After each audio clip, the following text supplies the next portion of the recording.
We're back with more on the WHHI News. Predatory lending practices happens here often in South Carolina and Beaufort County and elsewhere. Joining us to talk about what's being done to try to fight that practice is Susan Stahl. She's the lead organizer of the South Carolina Fair Lending Alliance. Susan, what exactly is your organization? Well, the Alliance is a coalition that's comprised of more than 30 organizations. It's faith groups, nonprofits, as well as individuals across the state. And we came together about 4 years ago to push for legislation that will rein in predatory lending practices. And really, our mission is to improve the economic mobility of South Carolinians by eliminating this huge barrier to that mobility that's coming with the debt trap that's caused by high-cost lending. What do you hope to eliminate? What kinds of practices, or what are you specifically looking at? So we're targeting in on actual practices that lenders, and these are installment lenders, payday lenders, and auto title lenders, to be specific. We're not talking about traditional banks and credit unions, but deferred presentment and supervised lenders. And there are several things that they do that we think are troublesome. First of all, they market aggressively. They use texting, they use direct mail, they use phone calls, and they market aggressively to people with low credit scores and low to moderate income. Because those people are desperate sometimes, right? So they target them? Sometimes they are desperate, but some of these lenders even mail out what's called convenience checks. And these are live checks. So somebody who didn't even ask for a loan can get a live check in the mail that all they do is sign the back of it, deposit it or cash it.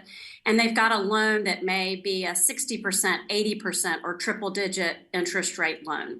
That is unbelievable to me. I was going to suggest some high interest rates, but at that level just blows my mind, to put it kind of in a layperson's terms. How do you hope to make any progress here or make some reforms in the state? So we are really excited to have a Senator, Tom Davis from Beaufort, who is a champion. He sees the havoc that these companies, these lenders, are wreaking on the residents of South Carolina.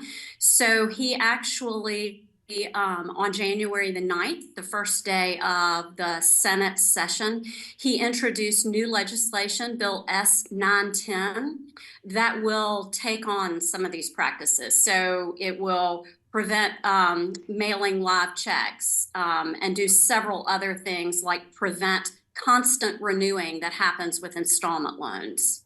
Well, we will keep our eye on that. We still have a little bit of time, but I want you to mention the event that's coming up first before I ask you anything else. When is this particular event? I believe it's going to be in Beaufort. It is. It's going to be in Beaufort. So the Alliance is hosting. It's a community advocacy event. It's on Saturday, January 27th. It is a bit of a commitment of time. It's from 10 to 1. I've done this program. It's where people learn how to build their narrative for advocacy. It's really, really powerful. There's no cost to attend, but because lunch is being served, we are asking for people to make a reservation, and it's being held at the USC Beaufort Center for Arts in room 102. Wonderful, and I'm sure you would like to get as many advocates as you could to make sure this bill moves forward and to stop these practices. Last thing I want you to do is give out your website. I know we have it on the screen, but is that how people will find out more information about you all? Yes, you'll find out more information about us, as well as you can read about this new piece of legislation, Bill S-910. And on the homepage of our website, we also have a form that you can complete, which will send an email directly to your senator about a message about the need for reform and support for Bill S-910. So our senators need to hear from us, and this is an easy way for you to lift up your voice. Susan Stahl with the South Carolina Fair Lending Alliance, thank you for joining us on WHHI. Thank you so much for having me. When we come back, the athletic director for the Hilton Head Island High School joins us. Don't go away.